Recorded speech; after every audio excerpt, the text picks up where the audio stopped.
given a lot of. Cool, cool.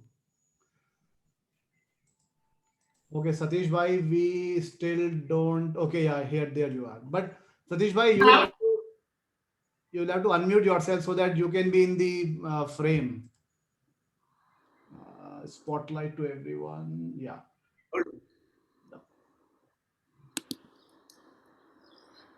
Yeah.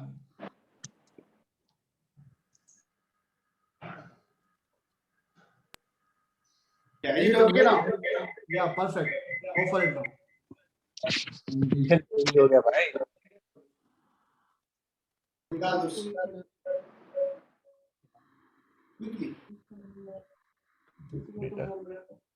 सीधा कर This is good.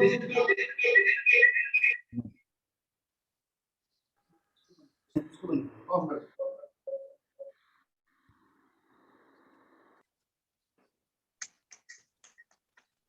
Amazing है भाई, बहुत बढ़िया.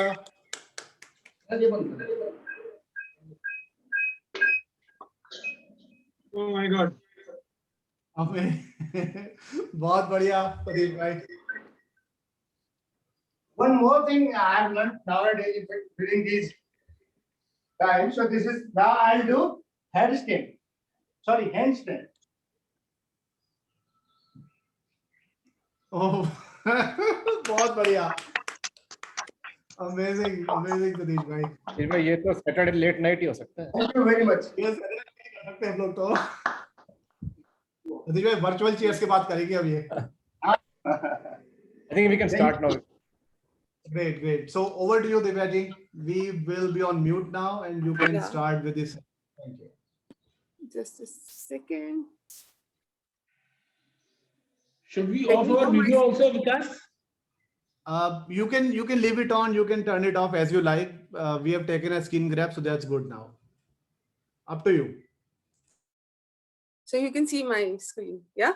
Yeah, we can. So see. I have picked up the topic from which I have recovered. So I thought most of us or our near and dear ones have recovered from this stage, and this is the right time to talk about this thing. So pre-COVID has been done. Some people have already built on immunity. We have been hogging on a lot of immunity nutrients around us. So whatever, starting from Kada, Tulsi, whatever said and done, most of the people have done. And let's see what we can do post to recovery. So when we talk about immunity, so what is the first thing that comes to our mind is going back to the roots. That is what, whenever even we are sitting in a family and we are just talking about immunity, that is where we think, okay, our nani or dadi used to have this whenever we used to have cold, and now this is the right time for us to again go back and start with the things that ancestors have been doing. So the first thing which comes into our mind is the golden turmeric.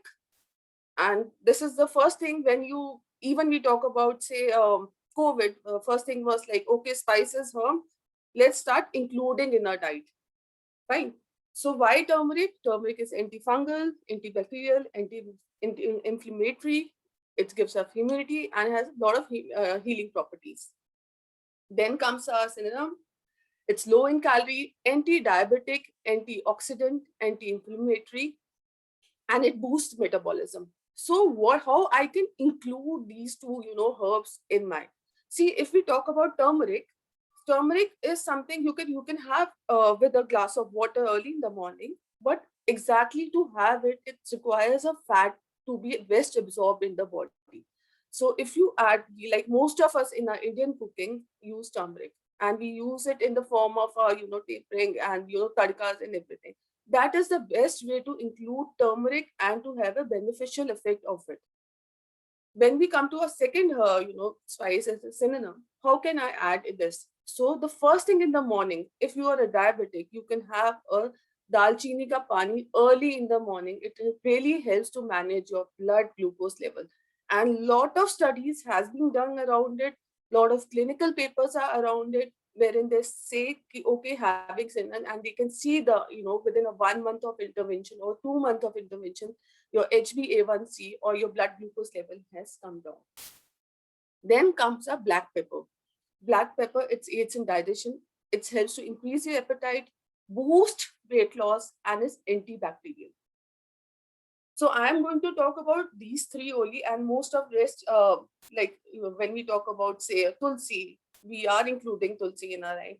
We are having giloy juice. If whatever said, if a a neighbor or WhatsApp message or even state that okay, I need to have this, people have literally blindly started adding there into their diet. But one needs to understand these spices and herbs generate heat, and to the person who is already the type of body is a heat forming, it might aggravate skin allergies. So you need to be cautious of the fact when to include, what is the right time to include, and what is the the perfect season. See, this is we are already sitting in the month of May, and going towards June. It's a lot of heat, so you can't hog on these sort of things like say the dalchini bhi le लूं, मैं जीरा भी ले लूं, मैं ये भी ले लूं. So what is happening is a lot of patients are coming to us saying that they have started getting skin rashes around that. That is only because of the heat which is being generated through these spices. So the best way how we can be connected with them, these spices, is just to have one glass of it early in the morning. It is completely fine. Just leave it to that, and rest of the rest of the day, what else you can include is the coolers. What are the summer coolers? For example, are sabja seeds. When you used to, when we go back and we talk about sabja seeds, we used to have faluda, fine, and faluda used to have sabja seed. उसकी तासीर इतनी ठंडी होती है कि you feel, especially during the summers, it is the best thing to have. Then comes a kokum. How can I include? Kokum is something that you can, it is a anti-tumor, and it is also known as amrut kokum. If you go back and check into Ayurveda, it is also known as amrut kokum. So how you can include it? You can have early in the morning. Fine. The best way is to have early in the morning. It is a good source of vitamin C, and it is very good in summers to include. You can add amla in the morning or around 11 o'clock. How you can further add kokum to your diet is, so most of us in our household, we prepare sambar. So instead of adding tamarind to it, you can replace it with the kokum ka juice. In this way, these small changes will really help us to be in a proper physiological state of. So when we talk about, say, COVID or post-recovery COVID, what have we lost in this particular time? We have lost our appetite, we have lost our strength, we have lost energy, muscle mass, and ability to cook. See, it is not about being into that stage, and I have realized that I was not in an energy to cook for myself.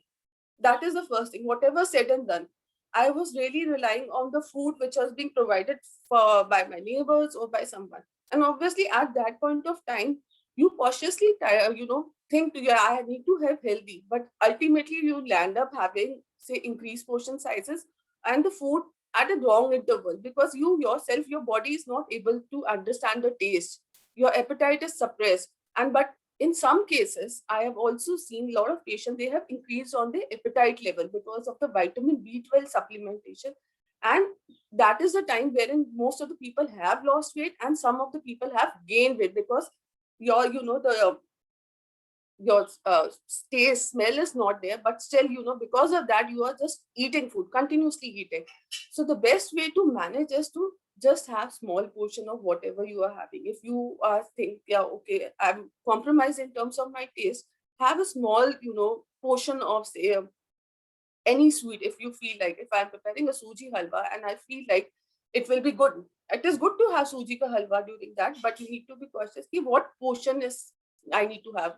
At least a small katori of it will be good, because it is giving you right amount of energy also that is required during that period of time. You need to feed your hormones well. That is the first thing. And the last thing I always tell, whether whatever you start with, you need to feed your hormones. If your hormones are fed it well, they will react to whatever. If you are doing any sort of physical activity, if you are doing dieting also, it will work well. But if you are not, for example, you are thinking, back of your mind, you are thinking, okay, I need to have a sweet, but no, I can't have it. It's better to have a small portion of it. Or if you're having a rasgulla, just wash it in water and have it. In that case, at least you are feeding yourself a good, and you yourself feel good about what you are having. So let's simplify. How can I simplify things? So eat small frequent meal, spread your calorie intake. So your one meal should not be heavy. So you have to spread the intake. Choose a protein rich item. See, protein, what things come to our mind when we talk about protein is the paneer, egg, chicken, and the non-veg item. But for the vegetarians, sources, I would suggest to have sattu in the morning, or sattu ka parantha, or sattu ki roti. Just try to add sattu in your diet, or you can add soya bean into your diet. If you are having medication, so just do not have prior to your meals unless and until suggested by your doctor, because you do you tend to have a lot of water, which actually fills up your stomach, and you compromise on your nutritional value of a lot of foods. Drink water, milk, juices, chas, smoothies. Energy dense food is required, is the need of the hour when you are recovering from COVID. This is not the right time wherein you think, yeah, I can't, I don't want a food which is giving me, instant energies and all that. This is the time wherein you have to pick up the food which is giving you right amount of energy required to sustain throughout the day. Increase the intake of healthy oils. See, oils are required. Some of the vitamins in our body are being absorbed. They are fat soluble in nature, and they require fat as a medium to be absorbed in the body. So when we talk about immunity nutrients, all of us have been hogging on a lot of pills, zinc, vitamin D, vitamin C, and protein. Yes, we can't, avoid protein. So what are the sources of vitamin C? Citrus fruit, because this is something that it always be there. Whenever you are going out, instead of popping pills, these are the things which are readily available in your kitchen. You just need to grab it. Spinach, papaya, kiwi, tomato, mango, strawberries, and are good sources of it. When we come to zinc, a lot of people are not aware what are the sources of zinc. So our rajma, lobia, almonds, pumpkin seeds, chicken, milk, and cheese are a good source of zinc. Then vitamin D. Vitamin D, yes, everyone knows, is a sunshine vitamin. You get it from the sunlight. Then your fatty fish, milk, yogurt, mushroom, egg yolk, and your oatmeal contains a lot of vitamin D. So try to, it is good you spend sometimes at least 8 o'clock till 12 o'clock in the morning. If you take at least 30 minutes of sunlight, or say, if you can just restrict that amount also, depending upon the heat, that is the best time to, have vitamin D. Then let's talk about immunity nutrients. There are other nutrients also. Vitamin A. What are the sources? Green leafy, your yellow fruits, vegetables, animal protein. Vitamin E, again, nuts and oil seeds. Selenium. Selenium is something that you get through walnut, organ meats, and the seafood. Copper, whole grains, beans, nuts, shellfish, dried prunes. See, if you add prunes in your body, for example, someone is having constipation, right? You can add prune in your daily diet. It will really help you regulate your bowel movements. Omega-3 fatty acids, again, through your flax seeds, mustard oil, fatty fish, almonds, and fenugreek. So these are the cheap and the readily available sources inside your kitchen. You need to just pick up the right amount of that. So how should I kickstart my day then? So you can start off your day with 2 garlic pods. In my last session also, I said that if you have a cholesterol problem, or if you want to tend to lose weight, and there is a compound which is being released by garlic, which is known as allicin. So it helps to manage your cholesterol level.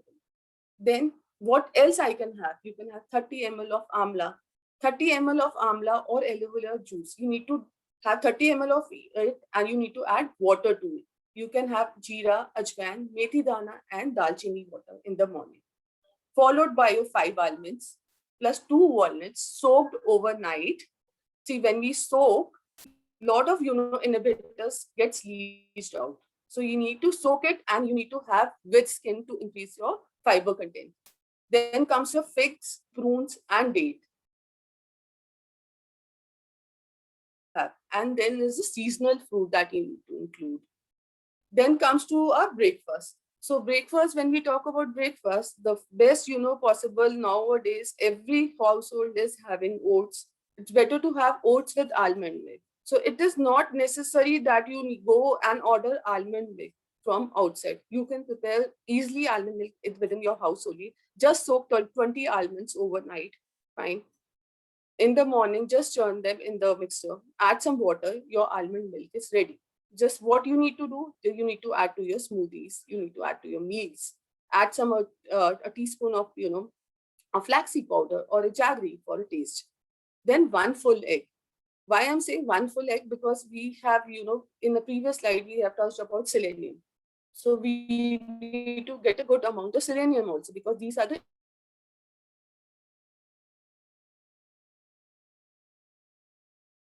being known for immunity.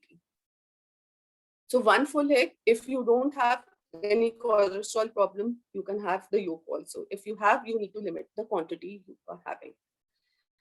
For vegetarians, you can add sattu, you can have besan chila, quinoa, sprouts. These are the things that you can include. Even rajgira, the rajgira chalai ke laddu also, it can be added as a mid-morning snack. It gives an instant source of energy. Then comes the mid time, wherein there's a lot of concern about hydration. How can I increase my hydration? You can have coconut water. See, 100 ml of coconut water has 27 kilocalories. So it is very low in calories. The only thing is that it is summer. So please don't just have kadas throughout the day. You will be, there will be a lot of energies in your body, boils, acne. So you just be cautious about the fact what you are choosing and at what time you are choosing. So you can add sabja seeds or chia seeds. See, sabja seeds is the Indian form. It is readily available. It is from, grown in India. So when we talk about chia seeds, it's American seeds. So it is better that we, stick to sabja or basil, where we call it basil seeds also. Tasir itni thandi hai, you will feel good. You yourself, and if you have in the morning, again it boosts weight loss also. Then comes our lunch, and during your mid-morning time you can even have a fruit. When we talk about fruit, you can have watermelon, because the glycemic index of watermelon is not high, and a diabetic person can have watermelon. Fine. So it is not like a lot of diabetic patients come to me and they ask me, ma'am, can I have a watermelon? Because no, you can have watermelon, because you see the glycemic index, it is sitting around 50 to 55, which comes into a medium range. And a low glycemic index, if I have to talk about, it is the papaya, your apple. These are the low glycemic index foods. Then comes our lunch. So lunch, how can I include, the best options for my lunch? You can have chapati. Again, you can add different flours to it. You can have bajra ka khichdi. Fine. So you can have, again, quinoa. You can have rajgira. You can have 𝐿. So these are the options that you can replace. For proteins, again, your dals, your lean meat, fish, seasonal vegetables should be there. Then comes a filler around 3 to 4 o'clock. What else I can have, See, what I am suggesting you to have, at least your break should be 2 to 3 hours, not more than that. That is the way wherein you can increase your energy levels are maintained. You don't, hog on the other food, unhealthy items. Then comes the in-between fillers, which is grapefruit, which is chakotra. You can have chakotra, it is really good. And then comes a orange. Kiwi is there. Then anything which is seasonally available, I will suggest you to have seasonal food rather than, going for a packaged food. Anything which is being packaged, see, anything which has a shelf life to it, it is compromised in terms of the nutritional value. So in terms, if I talk about dahi, curd, a lot of people say and come to me and ask, ma'am, should I take a packaged curd or a homemade curd? See, in a packaged curd, the growth or the bacteria is being controlled. So whatever your taste is maintained throughout the time, it is not multiplying. The probiotic content of your the curd is not increasing. When you have your homemade curd, every day you see there's a sadness to it. So that itself depicts the good bacteria is increasing in curd. So better to have a homemade curd. Then comes our kadas. Then dinner, again a high protein, that is what is being recommended. You can, compromise on the carbs. If you are including carbs, also try to include complex carbs. Again, if you are a non-vegetarian, you can have bone broth, moringa soups, eggs, grilled fish, sweet potato, or broccoli cutlets. Again, your Indian sabzis and vegetables should not be compromised. Your 8 hours of sleeps, manage your stress level, and hydration. Hydration is utmost important. So you need to ensure that whatever said and done, hydration should not be compromised. Thanks. So that's all from my side. I'm ready for questions.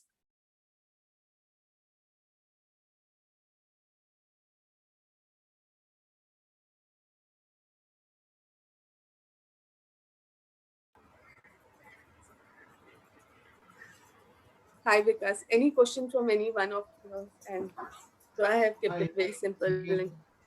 We can open the floor for Q&A now. Yeah. So hi, Divya. Hi. Hey, Divya, like you were saying, you can have oats with almond milk and all, yeah. So, but how about the, sweet curd? When even if you visit some European countries or something, they're very much insisting on probiotic curd, with oats and cornflakes and that's a very staple diet out there. So how do you recommend that, if in case we want to have curd with, oats and cornflakes and all in the morning? In that case, now, if you, I will say not to have a curd with the artificial sweetness. Then if you don't have any option, then obviously you have to look for the shelf option. Fine. Then you need to soak curds over, the oats overnight in curd and then have it. Okay. So that is the best way. And I will not suggest you to have flavored, curds with fruits and all that. So it's better you add fruits to it rather than, going for a flavor into it. Or, for example, if you look for a flavored mango curd, it's better to add a mango. At least you are adding a fiber content. Mango is also having good amount of fiber also. Good amounts of Generally, I prefer to add roux afza, while I'm making out curd last night. So I add a bit of roux afza and then, I prefer to have such things into it, fruits just and... try to have a puree. I will suggest just have add a puree when you are setting a curd. If someone or else in the family, just add a elaichi or a puree of any of the fruit. Even a slice of fruit will add a flavor to it. Okay. So that is the best way to have it. Okay. I have a question. Would you be able to elaborate on the kind of flours that we could use? For example, I'm using some barley flour, as well as the various millet flour, ragi and all. How much proportion should we take, and in what moderation, and how many times in a week should we take? Can you elaborate and provide some direction on that? When we talk about flour, so the portion of your wheat should be 60%. And the rest of should be the 40%. So it should be 60:40. So that is the best ratio to have it. For example, you're having a combination of it. If a lot of us, try to have. So the amount of wheat flour should be 50 and the rest of the combination should be 10-10. A lot of people add 5 different things to the flour. So that portion should be 10-10% of that. So in case like I add a ragi to my flour. So the portion of ragi is 50 and the portion of the wheat flour is 50. So though if your household is used to that, the appearance of a chapati, which comes out to be black slightly because of the ragi, then it is completely fine to have. Else you can just decrease on the portion of ragi to 40% and the wheat flour to 60%. Okay. And you can completely have, it is not like when there is you can't, have throughout your meals, you can have this, even for your lunch, even for your dinner also. You don't have. That was my question. Yeah. Can we have it 2 to 3 times in a day, given the weather condition that we have? Yeah, you can have it. It is completely fine. See, the amount which is going is very less. So it will not add, because whatever you are needing it. And the best way to, again, increase the tasir, even whatever we are, even of the wheat flour, is to add dahi to it also. While making the this dough, or what? While kneading the dough, you can add dahi also to it. But yes, if you are adding a flaxseed powder to it, just limit yourself to a limited quantity because flax seeds, alsi is garam. So it will add a lot of acne also in your body. If you are prone to it, it will happen. So it is best to avoid it rather than having with a glass of water, sabja seed with a glass of water. That is the best thing to have.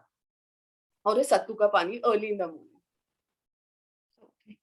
Can you suggest some coolant kind of a thing? If you are observing some rashes on your skin, is there some suggestion on some coolant, or, we know typically mint and all that we take, but other than that, what can we take to avoid rashes?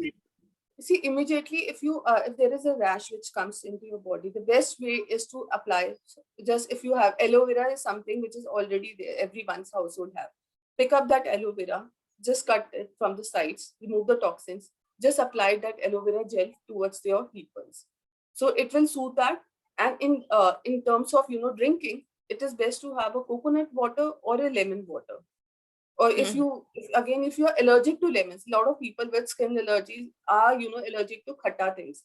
So best is to have a simple glass of water, add some kokum to it, or you can add a sabja. Nothing else I will suggest at this point of time. So this is something which will be really summer coolant. Okay, thank you. Ma'am, going back to the question of roti, is 50-50 a good combination, or can we do 100% ragi also?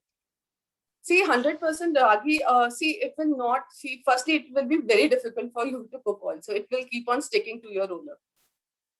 So you need to have a plastic. And see, these are the things, ragi, bajra, roti, it has been prescribed in winters.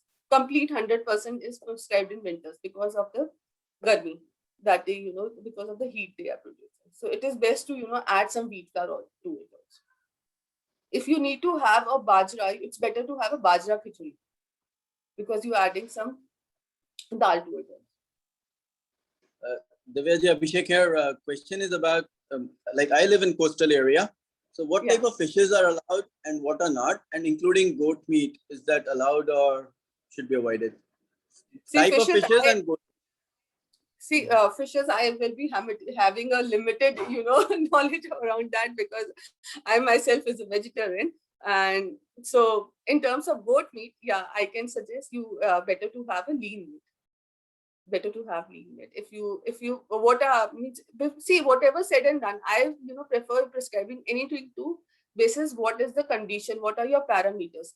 If your parameters are not permitting me or someone else to add something, then we have to restrict. If you are completely fine, then it is no harm having it. But yes, you need to limit the portions. All right. And generally, I've read that shellfishes are not allowed. So, and do you know about anything about that? I know you're a vegetarian. I might come back to you. I will do some reading around it and I will just come back to you on this one. Because fish and rice is the staple food in the coastal areas. So that's the reason I added. Thank you. How about the basmati rice? Is it allowed or it's avoided? It should be avoided. Basmati or any type of rice? See, it is better to have your brown rice in that case. Then I will suggest to have a brown rice. Okay, thanks. Basmati is simply simple carbohydrate. One query here. So, guys, please raise your hand and look at the participants window. When you see a raised hand, accordingly you can ask questions. So, Tapan bhai, go next. Yeah. So a couple of questions here. One, are there any major benefits of having chana sattu, and can we mix it with ragi, or how does it, like, is it good for winters only, or it can be eaten anytime? See, Sapan, you can have it during summers also. Fine. The thing is that then in that case, your portion of the ragi and your chana flour should be 25-25 and the wheat flour should be 50. Okay. Yeah. So you can't have you need to balance the portions. Sure. Got it. And okay, thank you. Hi, Ravindra. Wait, Ravindra sir, go ahead, please. Ma'am, I want to ask one thing. My father is diabetic. Is there a benefit of having black rice or brown rice over simple basmati rice or other rice? See, the only why we suggest is only because of the complex carbohydrate and the amount of B vitamins and the fiber in brown rice or say black rice. So it is better to have it over your white rice. So white rice is the simple carbohydrate. It will give you a immediate spikes in your blood sugar levels. So it is advisable to have brown rice in that case, or black. Or black rice. Okay. Thank you, ma'am.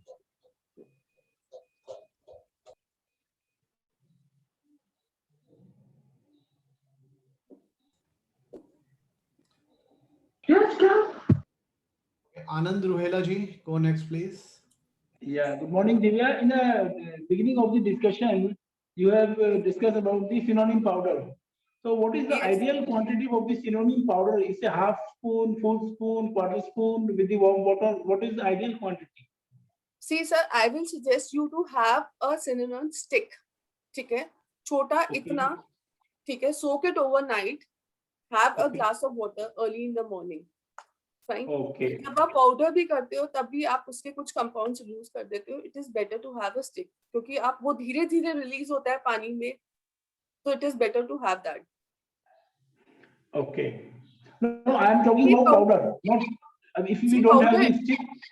So if you don't have a stick, you can have a half a teaspoon of powder. Okay. That is what I wanted to clear. Okay. Thank you so much. Yeah.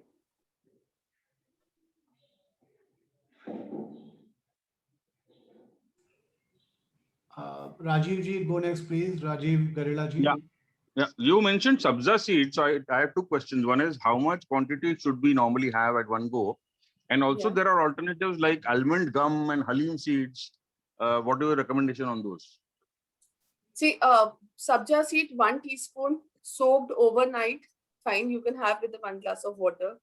Halim seeds, again, half a teaspoon you can have with a glass of water. Fine, but these seeds need to be soaked overnight to increase the soluble fiber content. If you see these seeds, if you see a sabja seeds, you can see a translucent matter outside it. So that is a soluble fiber. If a person is having a cholesterol or so, these soluble fibers attract the cholesterol molecules and take it out of your elimination route. So that is the best thing. And same is for the halim seeds also. So you need to soak it and have it. Okay, ma'am. What about almond gum? Almond gum, you can just add it to your milk and all that. Okay, you don't need to soak that in water. I thought almond gum also you need to soak overnight. Same thing. You need to soak it and have it in the milk. Okay. Yeah. Okay. And all of these three will be for heat relieving, is it? Sorry? They basically reduce the heat in the body. All the three. Yeah. Thank you. Yeah. जो हम गोंद कहते हैं ना, गोंद खतीरा जो हम दूध में डालते हैं, आपको सोक करके ही लेना है. And these are the things that will help to reduce the heat in the body. Yeah, that's what I wanted to ask. Thank you. Great. Ramaji, go next, please. Yeah. Good morning, Divya ji. My question is that how do we take honey in the mornings? Because I heard that mixing honey in a hot water is dangerous. Like yes, it will be poisonous. So how do we eat the honey? See, whatever you are preparing early in the morning, for example, you are making a detox tea. Fine. आपने सारे ingredients add किए, but you will not add honey in a boiling water. Firstly, उसके जो nutritional और आपके antibacterial, antifungal, whatever the properties are being compromised. So जब थोड़ा सा ठंडा हो जाए, ठीक है, then you need to add honey.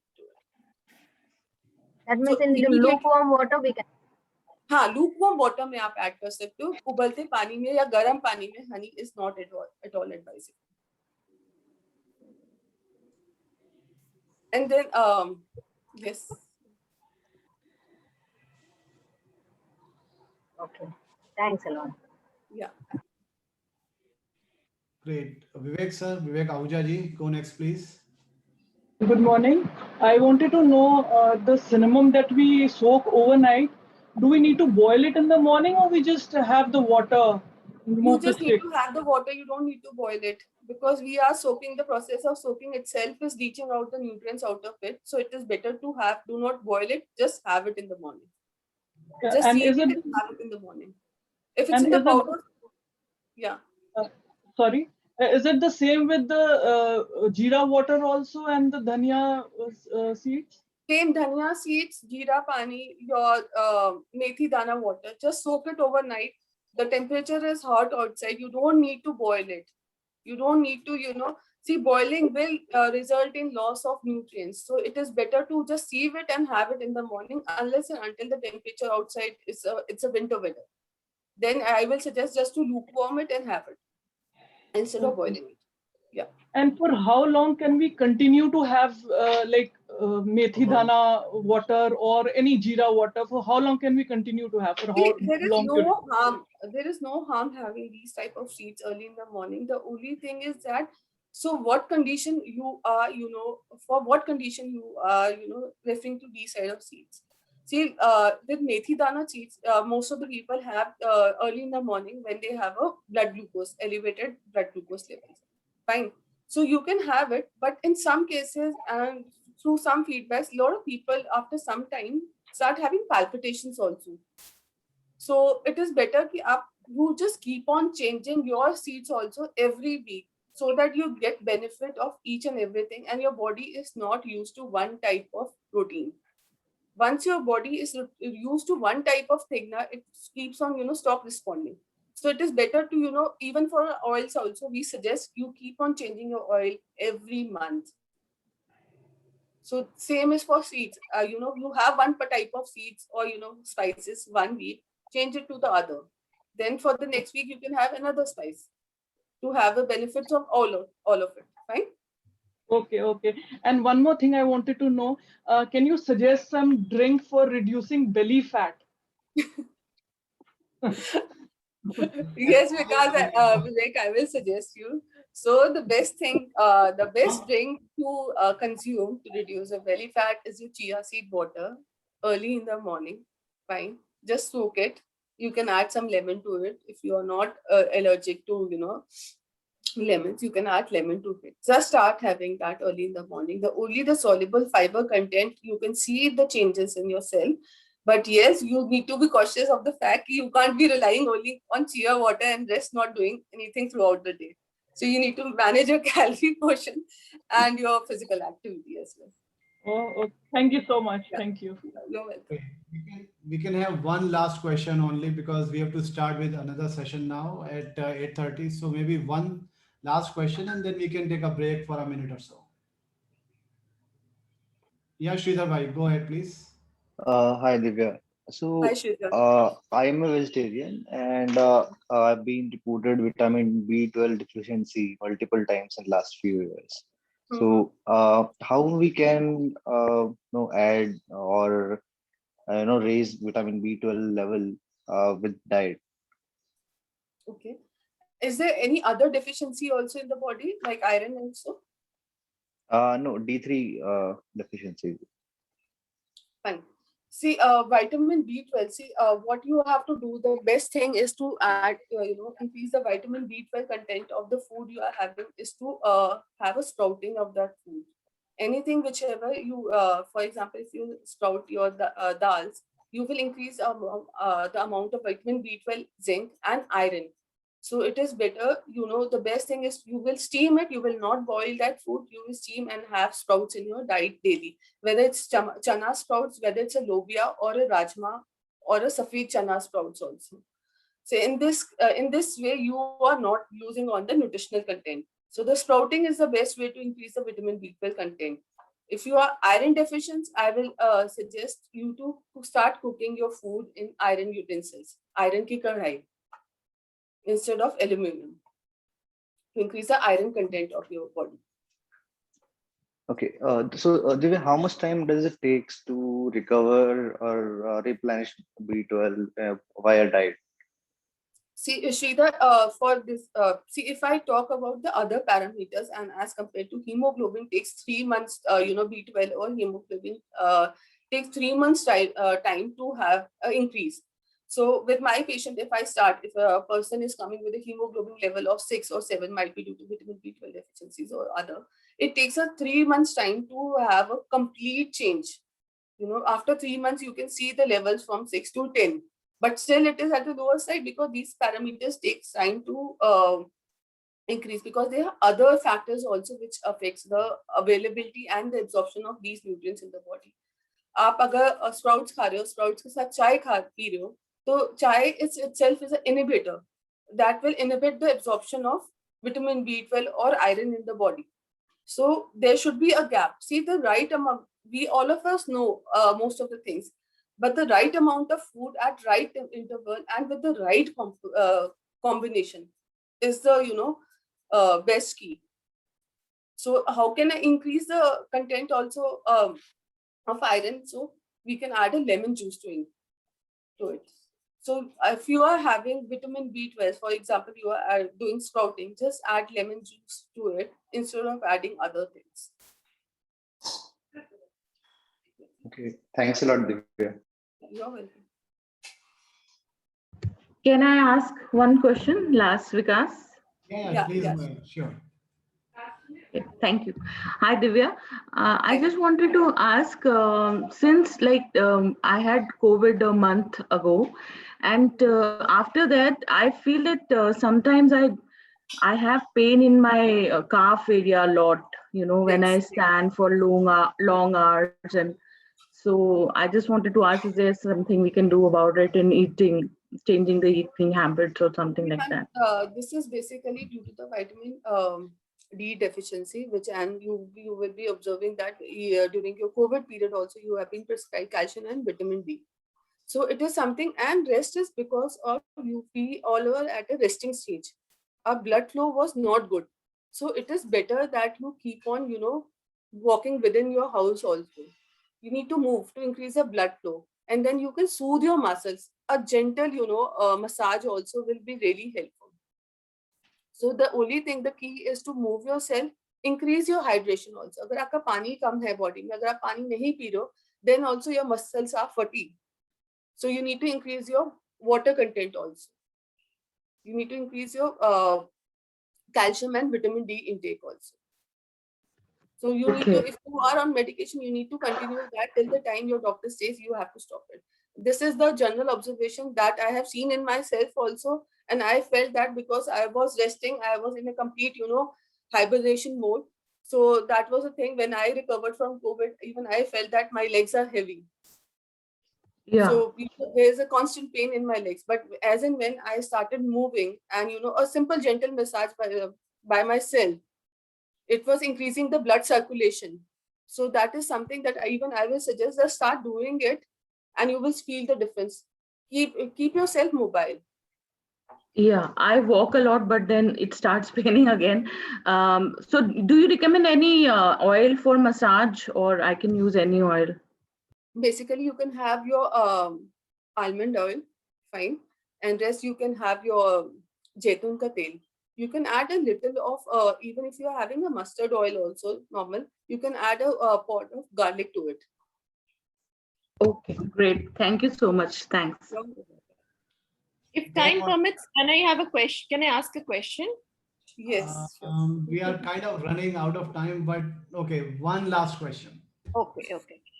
Ma'am, can you suggest what are the foods and good sources to, enhance hair growth and, this thing, the hair, yes, the texture of the hair? I think there are a lot of food. So basically, why when we have a hair loss, basically what is being compromised is your protein stores in the body, your iron and your zinc stores. So the foods that are rich in protein, आपका जितने भी दालें हैं, ये सब आपको include करना है. And then whatever you are adding also, आप कड़ी पत्ता होता है ना, आप कड़ी पत्ते का पानी आप सुबह आप लेना शुरू कर दो. 5 to 6 leaves, you start, boiling it and start having early in the morning. You will feel the difference. Again, you can add some onion juice to your scalp.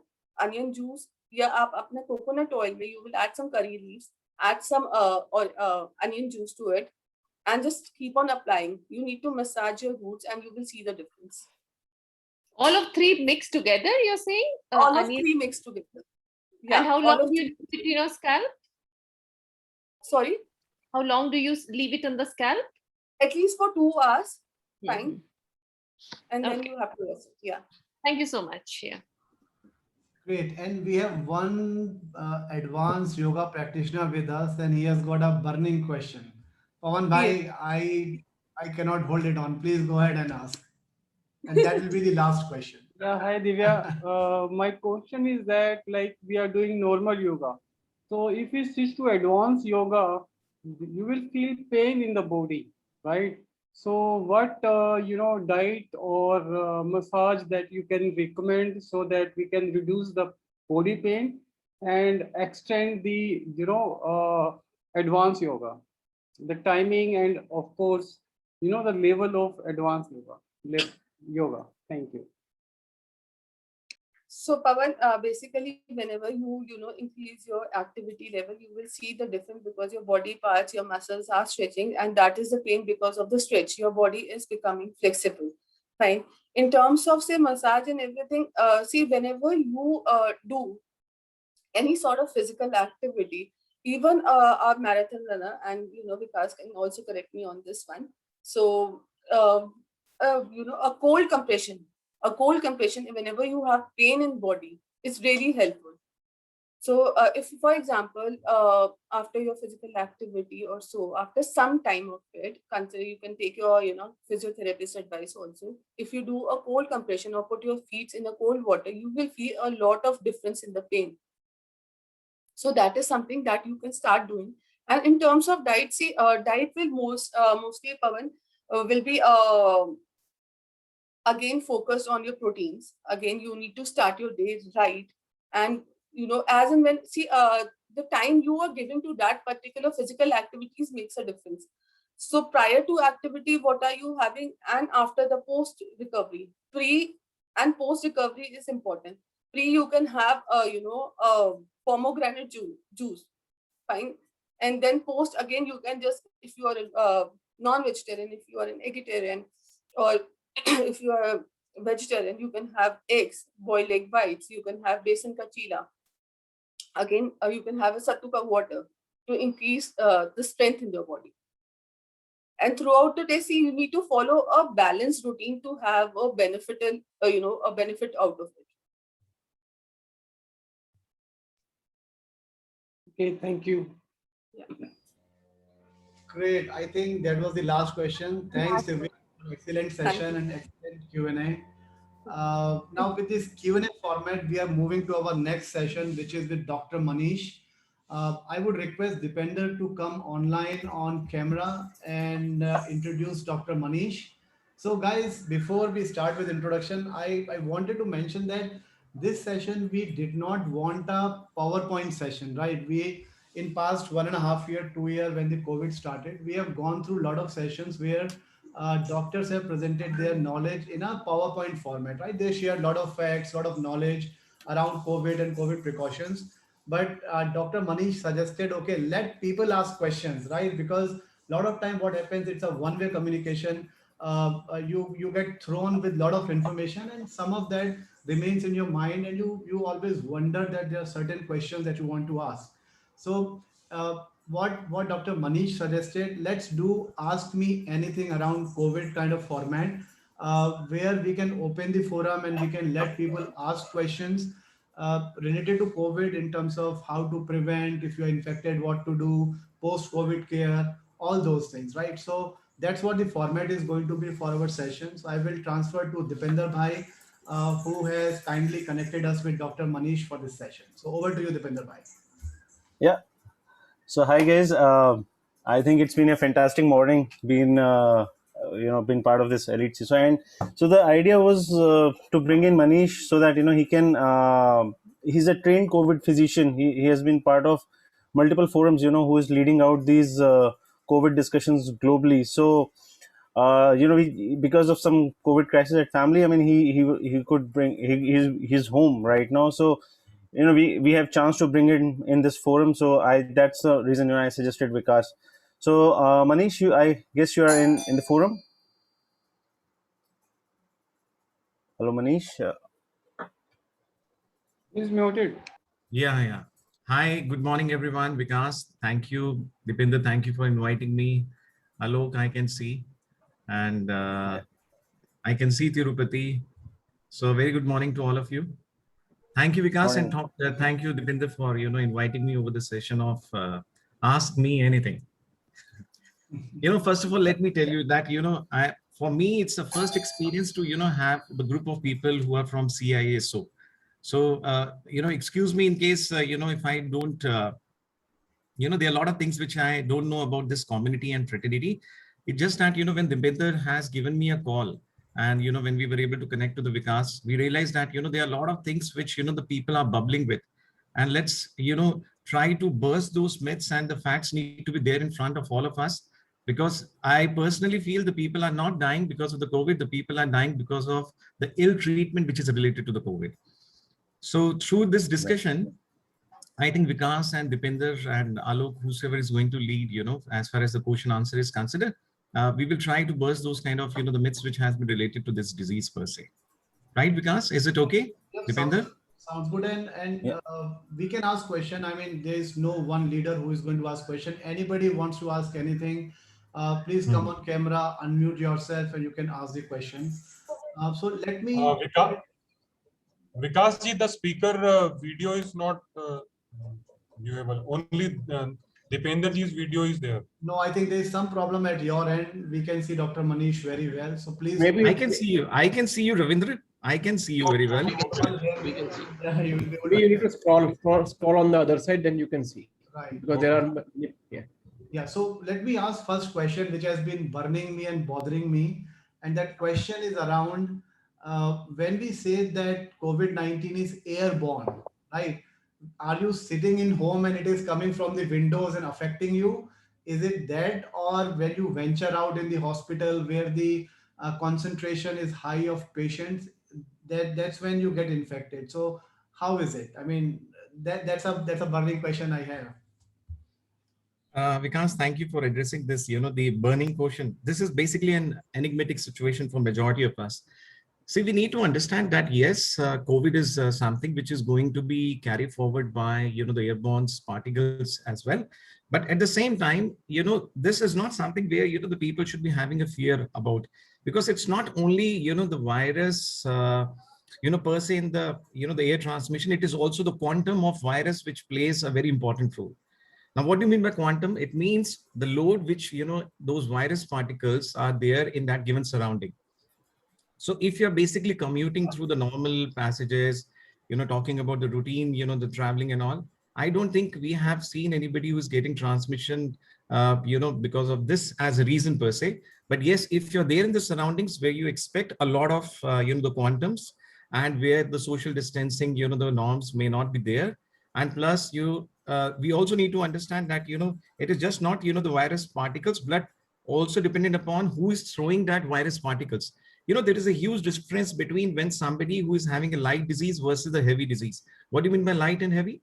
The release of, the virus particles, particularly from a given person, depends upon the phase of the disease.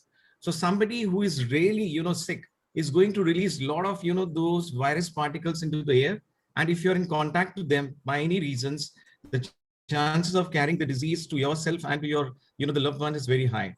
So if I have to precisely, summarize, yes, it's an airborne transmission, but for your routine things and for your routine traveling and your commuting and all per se, and if you're following the social the social precautions as well, I don't think, it is going to be of that much of significance. Thanks, doctor. Very, very clear now.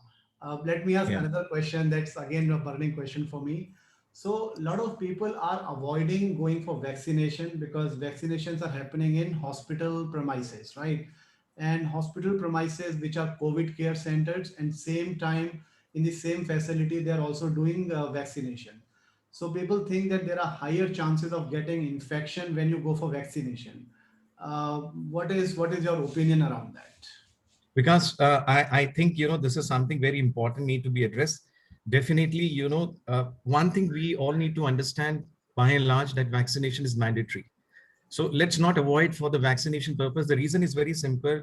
When we are talking about this disease per se with respect to the pandemic, we are not talking about Vikas, Dipender or Alok. We are talking about the global community, the safety which has to be taken into the consideration, right? So it has to be addressed in total. So as far as the vaccination drive is considered, yes, it is mandatory. But regarding the possibility of catching the infection while you're reaching over to the centers where you're getting vaccinated, yes, that has been taken into the consideration in the last couple of months, the experience which we have been having. In order to minimize, the transmission right at the spot, now the people, they have come with, the new alternatives. Now we are having a depots, rather than having, the centers which are loaded with, the COVID stations, we are now having at the centers where the people are exclusively coming for, the vaccine. So basically we are trying to segregate the centers where the vaccination is going to be done versus the centers which are also managing the COVID patients. But, having said so, Vikas, this need to be understood. See the kind of problem which we are dealing and the number of cases which need, the vaccination in the Indian setup is enormous. If you see the global count which we are facing, the fraction which we are handling is enormous.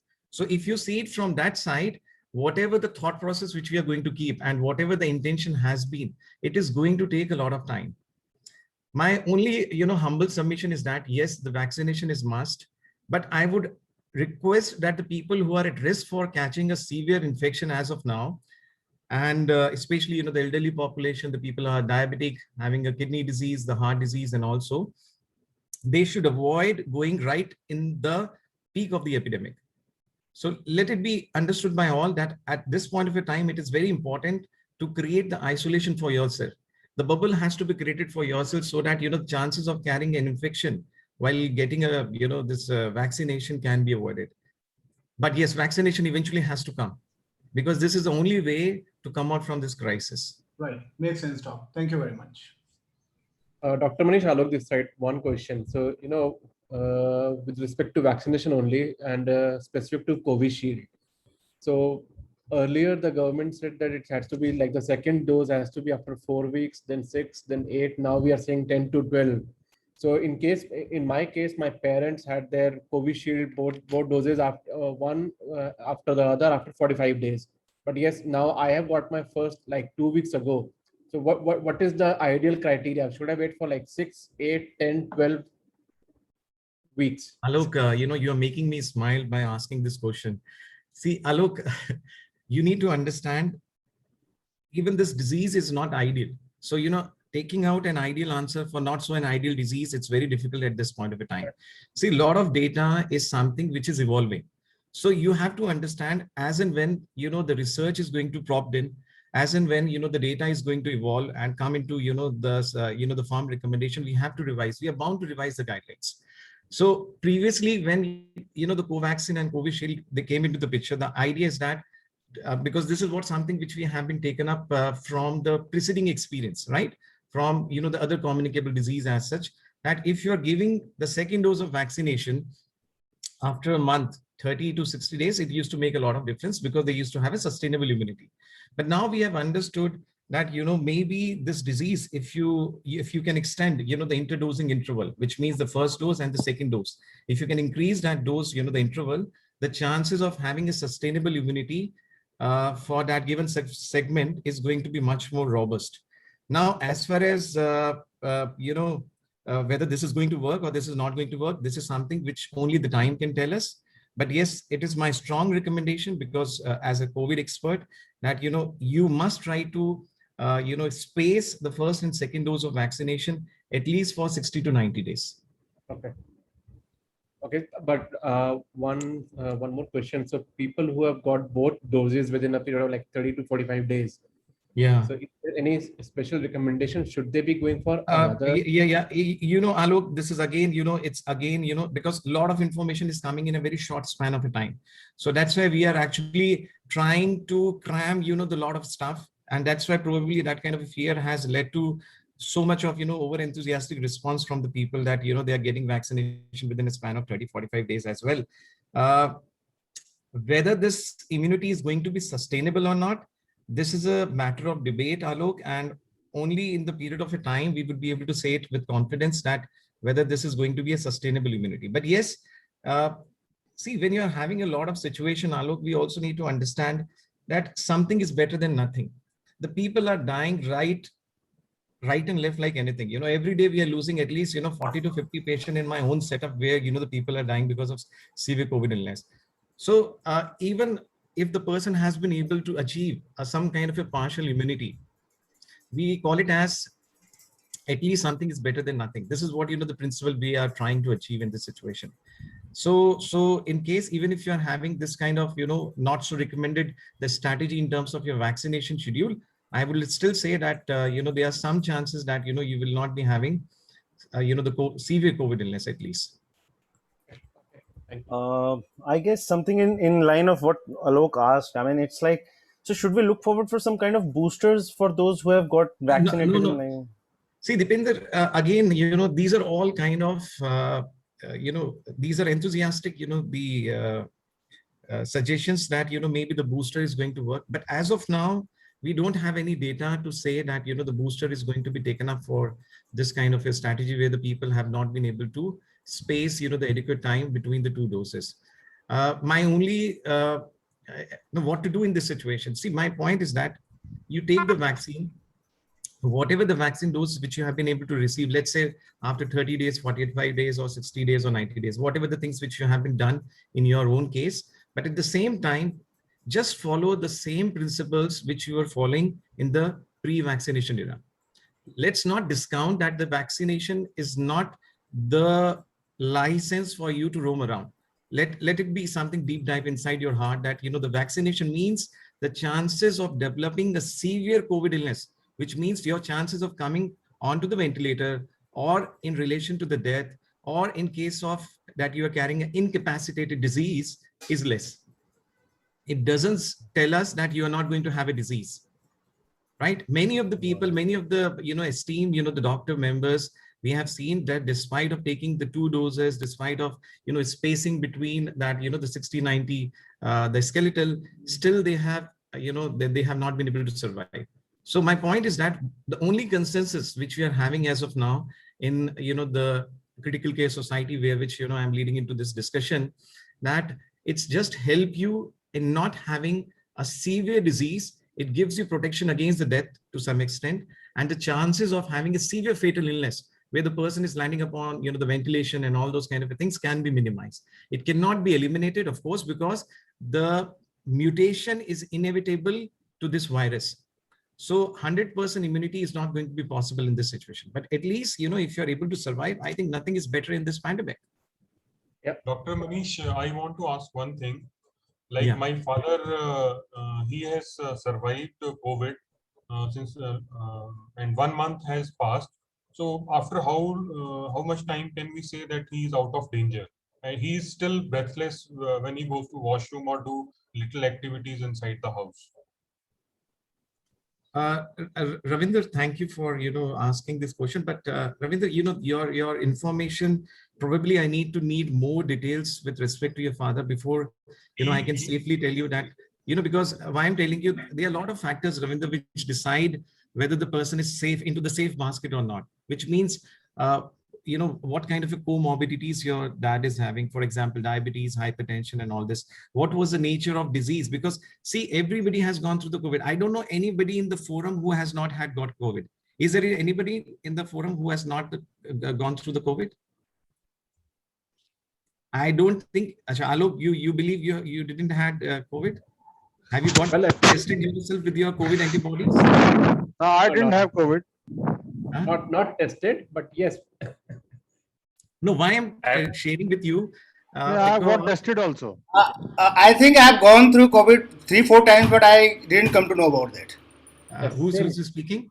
Vijay? This is Satish Papnoi. Ah, Satish. Okay. See, let me tell you. भाई आप तो भगवान के घर में रहते हो ना, देवताओं की जगह से आते हो, तो आप तो देवता हो, इसलिए आपको फर्क नहीं पड़ता।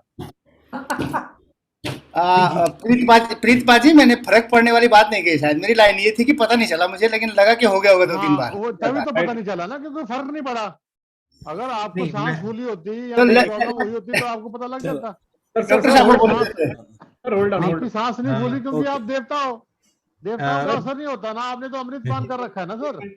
मैं एक चीज कहूंगा विकास, because this community is for, I think what I'm able to understand, a lot of people, they have a background of fitness, right? For this community, let me tell you one very important start, because with due respect to all the team members, that whatever my experience has been from the West to the Middle East to the India, the people who are having a routine physical activity, I'm yet to see them dying. Trust me, if you're having a robust physical daily input in terms of your, whether it's aerobic, yoga, or whatever the kind of sessions you guys are having, this is the only thing which has been able to give them a genetic or, the phenotypic advantage in terms of their survival. So let me tell you why I'm asking you this thing, because many of us will not even know that whether we have gone through the COVID per se, because the type of the disease which we have gone through maybe is a very mild variety, right?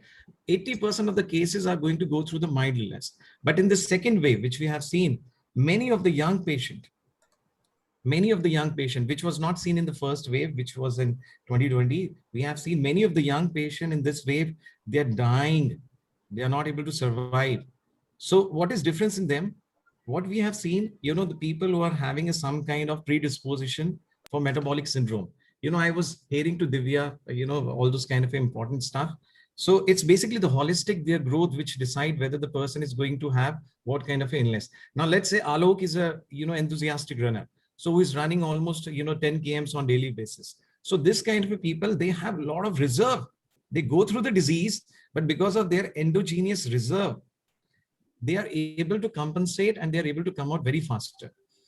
So why I'm talking about all these things, that, in case if you're having a daily that kind of a workout schedule and you're spending time on yourself in terms of your fitness, this is one entity which may gives you an advantage even better than the vaccination.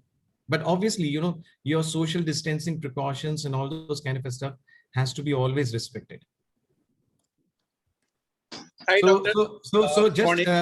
Just I wanted to know, Ravindra, maybe you can connect to me after, this meeting, because I need to really know a lot of details about your dad before I reach to some conclusion, because your case is very specific to your dad.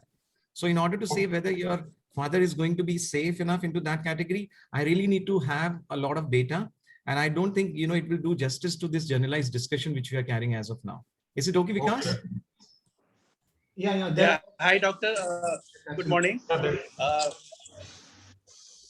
Good morning. Yeah, Doctor. So I am COVID positive since 21 days. And as of my question is, as of now, I am taking only multivitamin and vitamin C. I'm not taking any other, medicines. So what do you suggest to me? Because the last day for yesterday, in fact, on 27th, I got again another RT-PCR just to identify whether I am negative or not. So, but still I am positive. Bhavesh, good morning, and thank you for asking such a sweet question. I would say that, see, you look positive, and that is good about you. Not COVID positive. I mean to say your personality look positive. So this is something which is giving you an advantage. But see, as far as the disease is considered, Bhavesh, let it be through your question. I would like to tell to this whole community, please don't pop, all this kind of treatment like doxycycline, ivermectin. I have seen, whenever I receive the cross consultation through Alok, through Vikas, and through Dipender, I would like to say to the whole community, please do not get into this polypharmacy business. There is only 2-3 important medications which are going to change the game of COVID disease.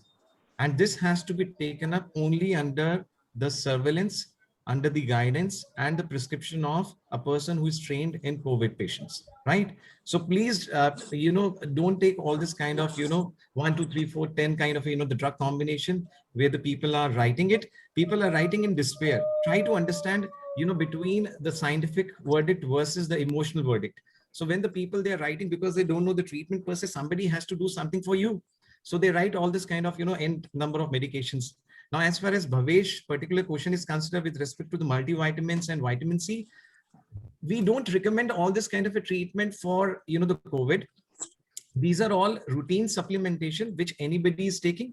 So not so very specific pertaining to the COVID, Bhavesh.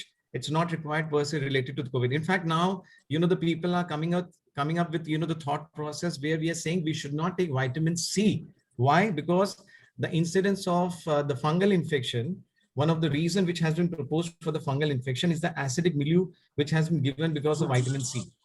So again, my point of discussion is not to frighten you, but what I want to make you understand, please COVID is not something which is just going to be treated on the basis of all this kind of nth number of permutation and combination. It's a disease is simple. Yes, the treatment is evolving, but the treatment is still there, which is working for majority of us. The most important thing which you have to do at any point of a time, try to connect with the right person at the right time and follow this specific spike. Don't get into the don't get into the forceful impression that somebody who's writing you 10 medication is going to take care of you. A lot of people, they develop a lot of side effects because of these medications, and it confused to us whether the person is getting a disease per se, or is it, the side effects which is related to the medicine because of which the patient is becoming sick. So try to understand, do all those kind of a basic thing. The only one thing I would recommend, every one of us now, you should be having a pulse oximeter in your pocket. Anybody who is carrying a COVID disease, just if you develop a COVID disease, apart from your routine things like paracetamol, maybe, your naproxen or combiflame, and your routine, Ayurveda and all stuff, which I'm not against, you can do, and, people have been doing it, but do some of those basic things, which means hydration, good nutrition, your paracetamol therapy, routine pulse oximetry, or, the oxygenation level, the monitoring. If it is less than 94%, you have to come to us. Let me tell you, because, through you, me and Dipinder, we were having a discussion about, one of the family member. In fact, it was Deepu's wife who got affected, and she was in a difficult situation. It was just across the roads. Me and Dipinder, we were, just going along, and we just had a discussion, and we realized that, Dipinder's wife is also having a COVID, and she was in a bad situation. It just that, I was able to, connect with Dipinder at that given point of a time. We started her on, the specific treatment. She was at risk for requiring the oxygen, and within the span of 5 days, she was out from everything, managed at home with a simple treatment. And I don't think I have given anything 2-3 more medications, Dipinder, if I'm correct. Yep. It was fairly simple. I mean, I was not. Treatment. Yeah. So the treatment is simple. It's just that, we guys need to have some patience. Let's not do a lot of cross consultation, which confuses you. I don't know from where this concept has come, that the more you know, the better you become. No, please try to understand. You have to limit your information, because this WhatsApp university and the Google Baba has given you a lot of confusions. Let's not get into that kind of, the conflicts. Try to reach for the right person. And I am always available through this community as well as through other discussions, and we can help you in understanding that what you have to do for your that given disease. So Bhavesh, short answer, long question, sorry, giving you a very long kind of explanation, but the short answer to this question is that you are not supposed to do anything apart from just routine things. Great. Thank you. Doctor. Thanks a lot. Next, Anand Agarwal ji, please come on video and ask your question. Hello, doctor. One very basic question which is coming up nowadays is on the black fungus. Now, I was just talking to a friend of mine, whose relative is down with this particular disease after recovering from COVID. And he mentioned to me that, the first sign that when you should try to get yourself tested is that a combination of comorbidities, especially the diabetes, have been on steroid and have been on oxygen for 2 or 3 days. That is when you should try to, and if you have recovered, then you should try to go for a specific test, which he did not remember the name, but that is a sign that you could be a case for the black fungus. This thing, you could be a candidate for the black fungus, so you should better get tested yourself. Your thoughts? Anand, thank you for asking, because this is something which is becoming a big problem nowadays. But rather than putting my thoughts, I will give you the specific answer. It's not my thought. I'm going to put forward the thoughts which the Society of Medicine is having. Not every candidate is going to be a candidate for black fungus. The second thing is that you should not be having any test, please. And if you're requiring an oxygen for 2-3 days, it's never to be done And these kind of candidates, but saying this thing that a person who's requiring oxygen for 2 to 3 days and is going to be predisposed for this mucormycosis, the black fungus, this is a completely this is something it's not something science based, right? Now, what is the risk factors for this black fungus? See, the people who are having a bad milieu. What do you mean by bad milieu? The people who are having a diabetes which is uncontrolled. Their lifestyle has been always poor. They are carrying obesity. They are having some kind of the baseline disease, multiple baseline disease. Their sugars has never been taken into the control. It's just that running on maybe Allah or maybe the blessings of God, that they believe everything is good, hale and hearty. Now they are having a COVID disease, which they're likely to get, obviously. And top onto this, they need some life-saving medications like steroids. So when you have this kind of a combination, and plus when we study them on the basis of some test, I don't think that will be a part, that should be a part of the discussion of this, because it's a generalized discussion. But we do some battery of tests to understand whether the person is carrying a predisposition for this kind of the illness. So they are basically ferritin level, LDH levels, multiple things. The test has been there. And then on the basis of all these things, we decide whether the person has any possibility of carrying a fungal disease or not. Having said so, we have also seen the person who has not received even steroids, who has never received oxygen, just that the patient had a COVID and they're coming after a month carrying a mucormycosis. So the mucormycosis, the only thing which we have been able to say with the confidence by now, a person who's having a COVID disease and uncontrolled diabetes with some additional risk factors in the form of the drugs which they have consumed. If you find this kind of a trio combination, there the chances of developing this dreaded disease is very high. But these are not something which is going to happen in every case. Again, why I'm telling you, Anand, this point, and through all this media, see, try to understand as a CISO, I also urge you that try to limit this information blast which is happening in the society. Black fungus has been always there. It is not a disease which has just happened. Mucormycosis has been there since ages. And you would not believe, if we read our medical textbooks, that India is known as the capital of mucormycosis. So it's not that, this black fungus has came today into the market and, it's just that, somewhere when anything bad happens in a democratic country like India, the people just start publishing out of the blue. I'm not saying mucormycosis is not happening. Previously in the first wave, why the mucormycosis was not seen? Because the people were not surviving.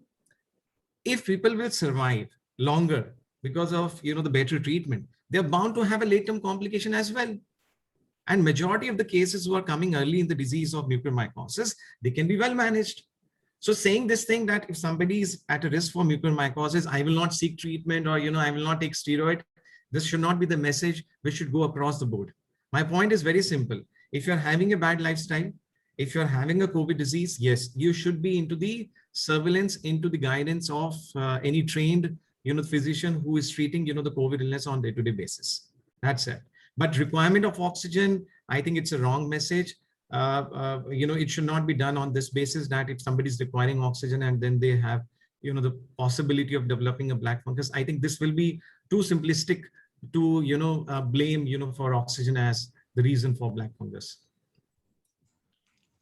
One question just to add to the this topic is, so if we are in high risk category and I had a high sugar load, unmanaged sugar and have taken steroids as well. So after recovery, for how long should I keep watching for this black fungus symptoms? Yeah, important question, Vikram. See, Vikram, it's not like that you should be watching for black fungus. How you will watch for black fungus, I don't know. Do somebody has any idea? You will not look for the black spots or not. What I hear is like, if you have headache, see if you have black water coming out of your nose or something like that. So yeah. So let me tell you that, Vikram, previously we used to believe that the person who has recovered from COVID is recovered. Now there is a big entity which is coming up as, in fact, Divya was making a discussion. Some guys were having a discussion on post-COVID syndrome as well. So the post-COVID syndrome is also going to have a similar manifestation where the people will have, fatigue, headache, they will have, a lot of cramps, they will have a lot of nasal stuffiness. So this is going to happen. But yes, But yes, let me, if I have to give you a precise, the stuff, Vikram, if you find a person who is having a very bad diabetes during the treatment for COVID, and if that person is having any unusual nasal stuffiness, which means this was not seen beforehand, plus you find that there is a change in the vision, plus you find that, the patient is having a headache, which is unusual from, the routine, what that person is having. In that situation, we normally suggest to get a CT scan or, the MRI scans, depending upon those situations, and we try to evaluate. But still, top onto this, try to understand whosoever is going to have mucor, for them, the chances of having a black fungus is 100%. We agree. But if you see the overall incidence of mucormycosis, still it is very less. Did I answer your question, Vikram? I'm still thinking, like, for how long do I think I'm in a high risk category? For how long? Yes, Vikram, there is no defined, the time limit, because we have seen generally the cases, they are coming as late as up to 3 months, 4 months. So 90 to 120 days has been taken as, somewhat a relative cutoff, but it is very difficult. My only thing, submission to you is that even if you had diabetes, try to see, let me tell you another important stuff through this. People are not ready to take insulin. I don't know what is there in their mind. They hate injections. You have to understand, either you start loving this insulin injection or you have to carry the black fungus. Try to understand. Why I'm telling you, people will keep on treating the diabetes with the tablets, and they will not be able to achieve that kind of a control which we are urging on day-to-day basis. So what is most important, Vikram, that, try to see your blood sugar trends. If you need that, your sugars need to be out of the control, and if you need that they need to have better glycemic control, try to have a discussion with one of the physician and get onto the insulin. Insulin is one which is going to give you a lot of advantage. So try to make an effort, even if you are in a post-COVID phase and you are having a hyperglycemic, try to reach for the insulin therapy so that you have a better glycemic control. Not only black fungus, let me tell you, the people in the post-COVID phase, they're dying because of bacterial infection. The burden of bacterial infection is much more larger than in comparison to the simple fungal disease.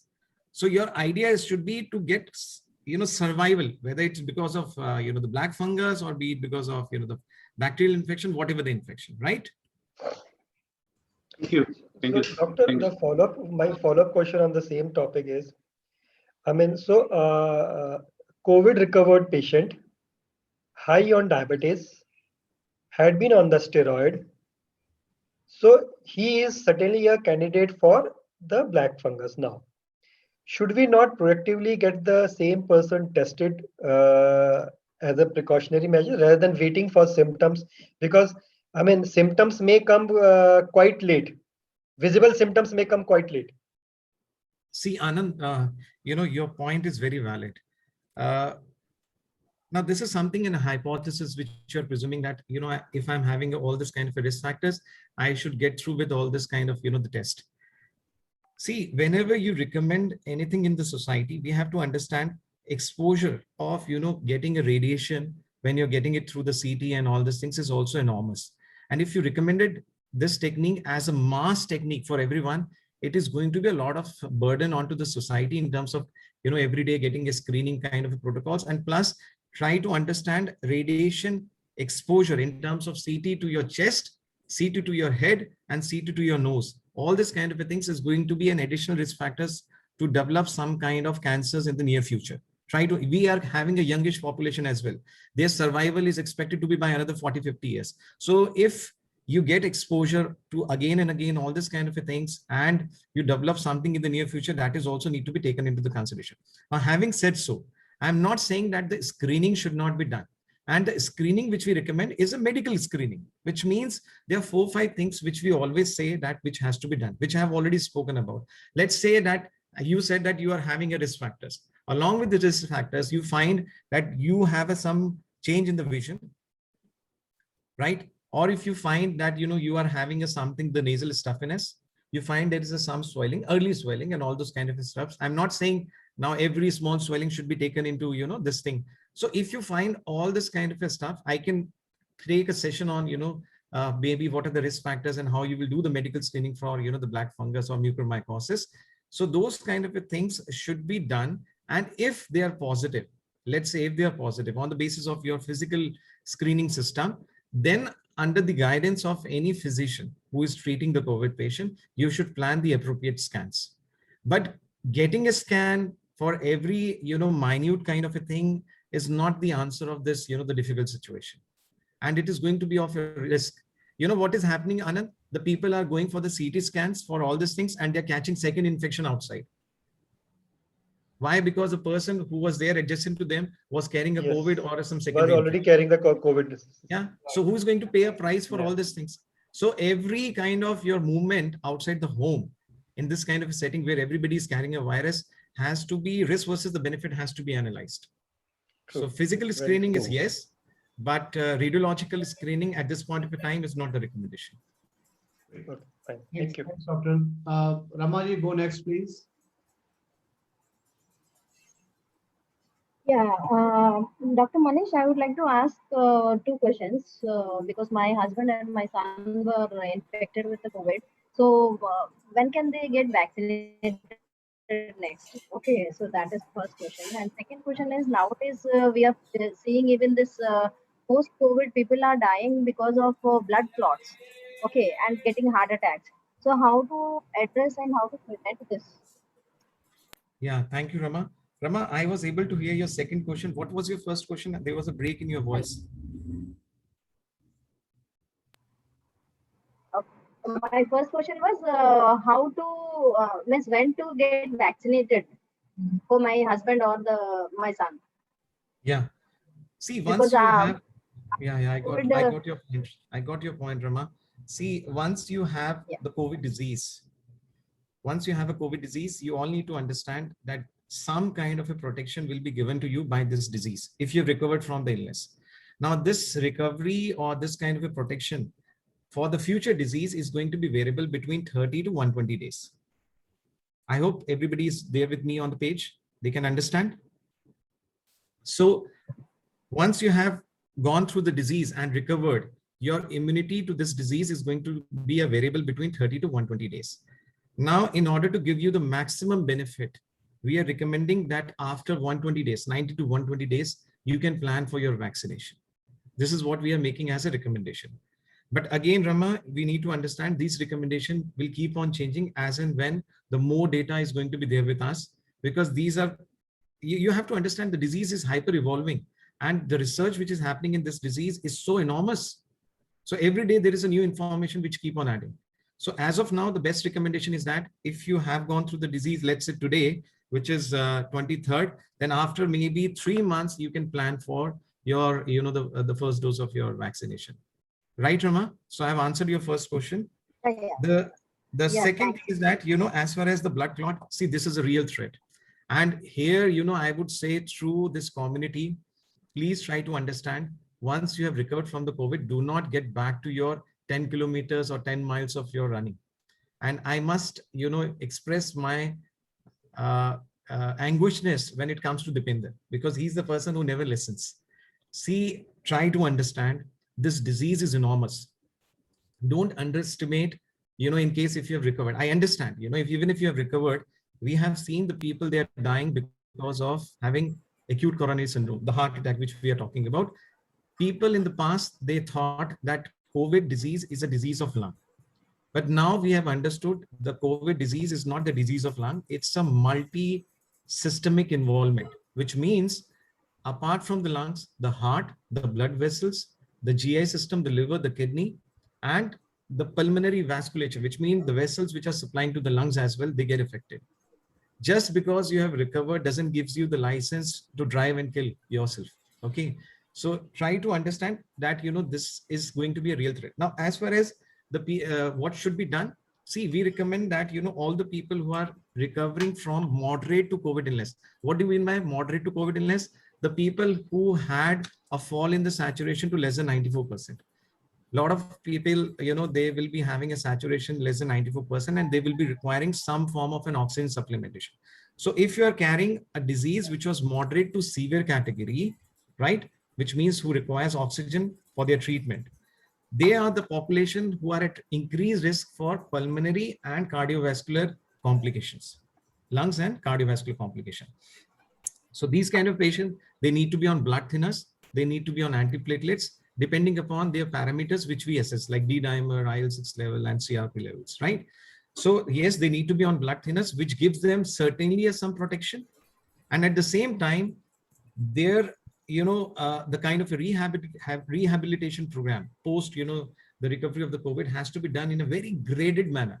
When I say graded, it means, the kind of a stress which you have to impose on your system has to be done in divided doses. Not like that, I'm recovered now, it's a 10-mile run just because you had a commitment somewhere 3 months back with someone. So please try to understand. No, yeah, doctor, just on your point, we do not force anybody in the group, and we go to an extent and say, if you are venturing outside, don't post your run in our group, right? Because it prompts other to go out. Yes. So we try to force that, okay, take on your risk, don't post it in the group then. Because let me tell you, there is a difference between being foolish and getting motivated. Absolutely. I'm not saying do not get motivated. I urge everyone, please get motivated by if somebody is doing a good work, but please do not act foolish. Absolutely. You have to understand, you cannot become the Superman in a one day. The whole idea is that you want to integrate, this thing as a lifestyle. True. Fitness is not a 1 day or a 2 days program. Fitness is a lifestyle. So it is not like that it has to be done for a today or tomorrow. And if you are going to miss that 5 km run, nothing can be done. You have to have patience in understanding your physical and your psychological makeup. Perfect. Yes, sir. So we have 2 more questions. We are running out of time, and thanks for extending, your time. No, I would love to answer your questions because I always love, ask me anything. Thank you, sir. Sapan bhai, go next, please.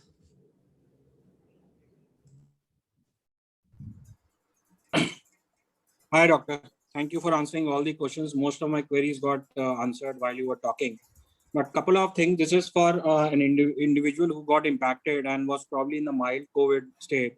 The saturation level didn't go below 95 during the period and post. But what has been experienced is that it's been 4 to 5 weeks now, 4 weeks plus since the COVID has been subsidized and negative report has come.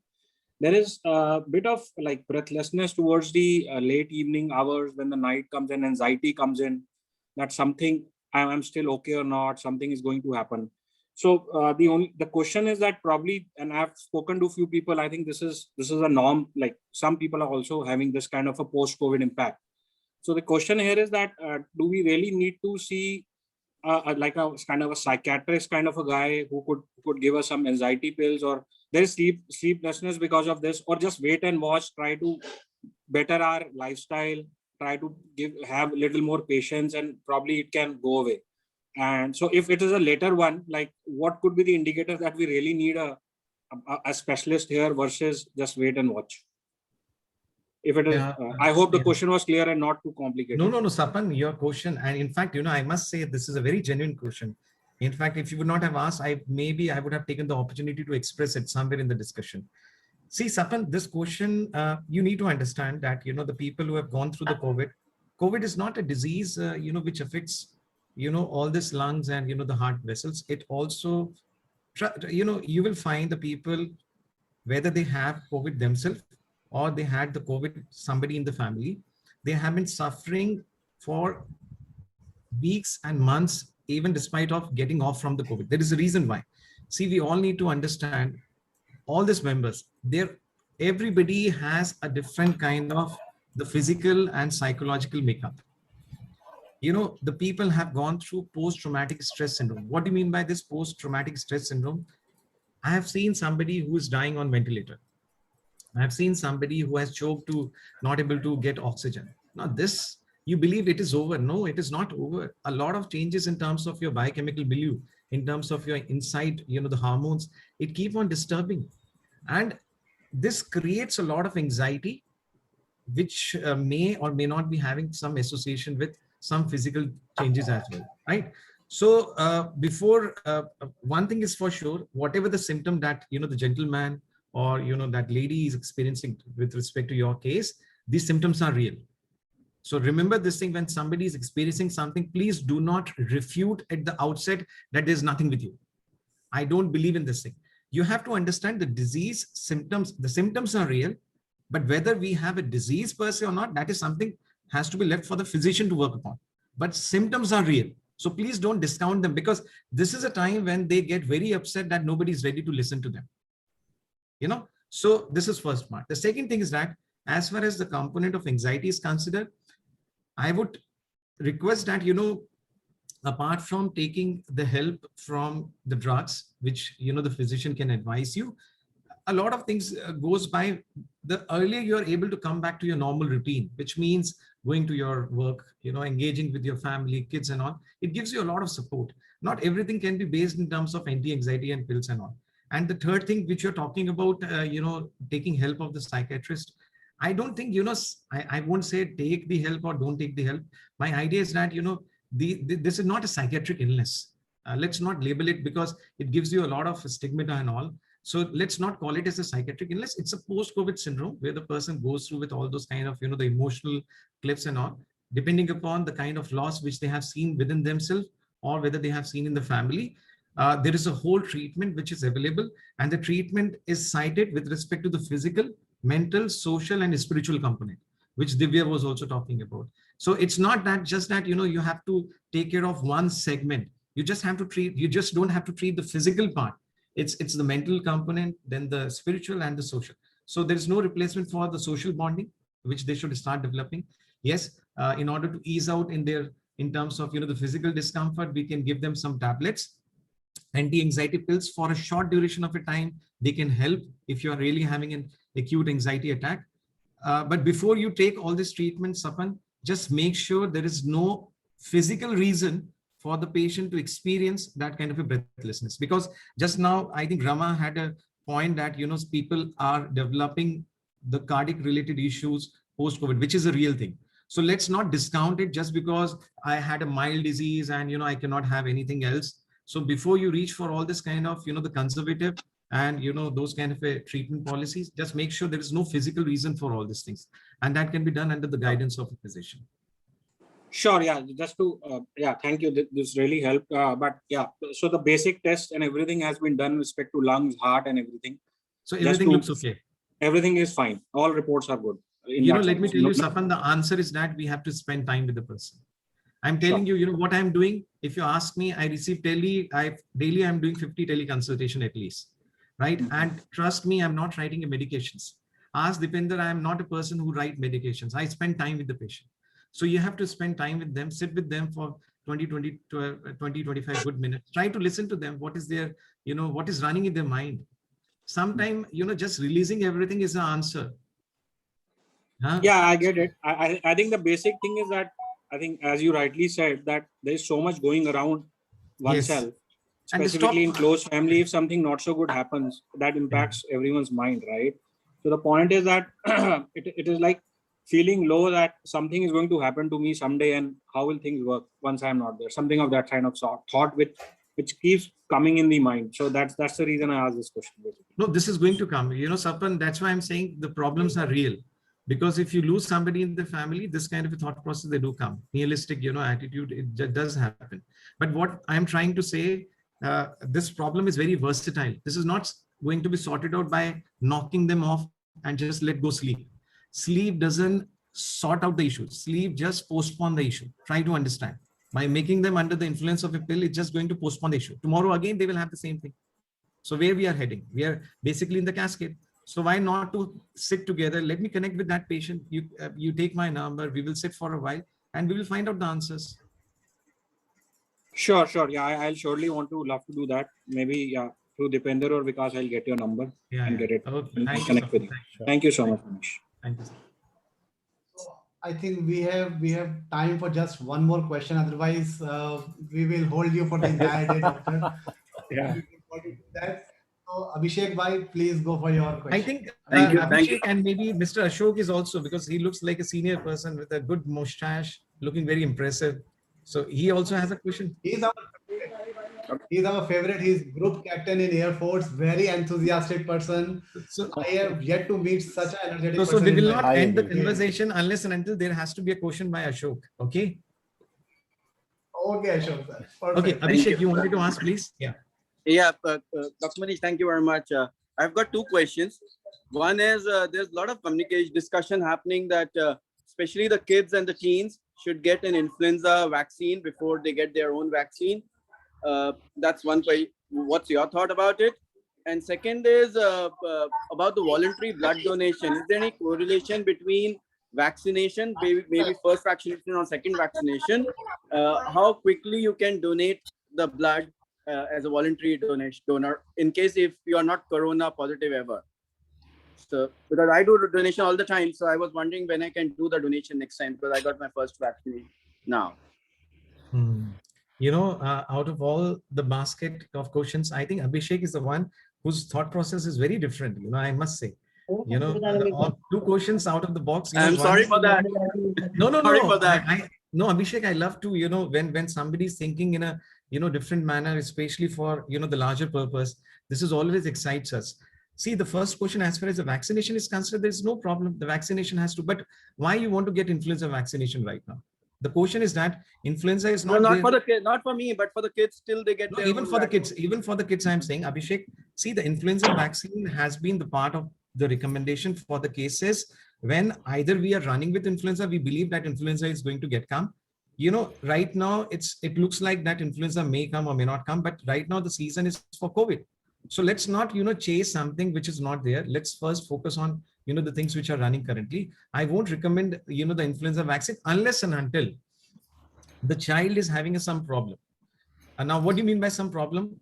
Abhishek, there's some subset of population who are having some genetic disorders, or they have a predisposition for influenza. For example, the people who doesn't have a spleen, right? So those kind of a population, there we do recommend that, yes, they should be there on their routine vaccination protocol. Or if the child is really, you know, at risk for carrying the infection every year, he's having a bad influenza and all, then that could be, you know, the reason for, you know, taking the vaccination. Otherwise, please do not expose a child to the outside environment just because, you know, the influenza vaccination. The problem is the COVID. So COVID vaccination should take the priority for the adults and let them just conceal in the home environment, because the only way to come out from this situation is by breaking this chain, the transmission which is happening. And that's why you can see there is a relief in the cases. The second question you said, as far as the donation is considered, donation is never the problem. But you are talking about the routine donation, which you want to make it for the routine purpose. So my question was, is there any correlation between vaccination and donation? Like, for example, if I'm vaccinated for the first jab, can I donate, and what should be the difference if there is the kind of gap has to be maintained?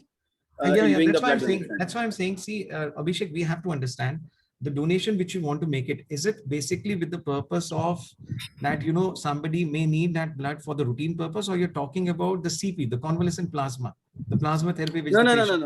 As I said, no COVID. No, I'm not a COVID patient. You can always donate. No problem at all. Even after vaccination, right? So, yeah, vaccination has no influence as far as the routine thing is considered. But if you're talking about the convalescent plasma, then it comes the situation different. Okay. No, not the plasma donation, but the regular voluntary donation. Yes. Okay, if somebody needs, let's say somebody is sick, need a surgery, and you have to donate. So you have to donate. There is no problem. Your blood has to be used.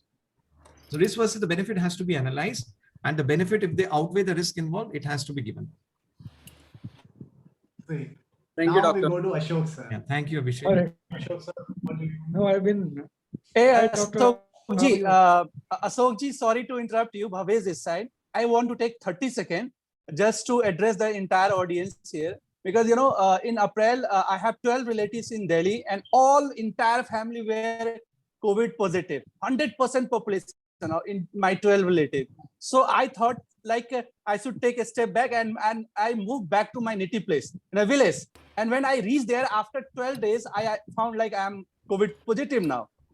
So no escaping here. We cannot escape from COVID.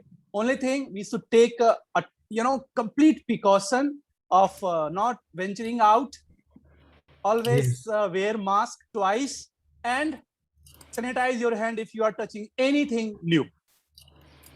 So if you think you will be escaped, I don't think it is possible. No, Bhavesh, rightly said, Bhavesh. No escapism is possible in this situation. There is a book by, I think, Drager Colley, which is known as Minimalism. So read about things. They have also talked about, all this kind of stuff. But escapism from this major, the pandemic is not possible. But, let me tell you one important point. A lot of people, they are listening to this, the subject. Apart from whatever you are being told, like, the mask and all precautions, social distancing, please just take care of your physical fitness as a routine lifestyle.